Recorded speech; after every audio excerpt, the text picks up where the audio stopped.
انا عندي 3 طرق ممكن ادخل السن من هنا. لما ابقى واخد بالي من الخط ده، شايفين الخط الغامق ده؟ ده بيبقى ماشي مع السلسلة بتاعت السمكة، انك ما تأذيش السمكة وتأثر على الفعالية بتاعت الحركة بتاعتها، لانها بعد شوية بتكون ماتت لو انت عملت اصابة في الهيكل العظمي.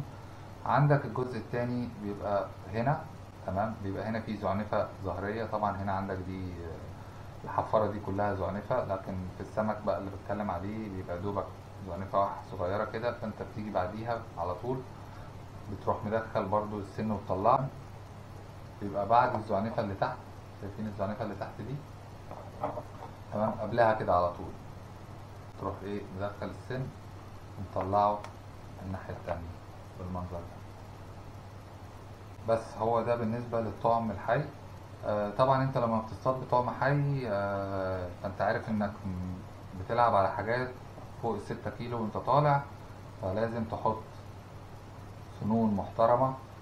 يفضل السن يكون فيه كرش او الدوران ده يبقى واسع، بحيث ان انت لما تيجي تطعم السمكية بالمنظر ده يبقى هي عندها الحرية انها تتحرك، ما تجيش لو ده صغير هتلاقيها فلتت. تمام. لو انت فعلا عارف، لو نازل انت مثلا في الحتت اللي تحت زي حماطة وكده، يفضل انك تحط واير.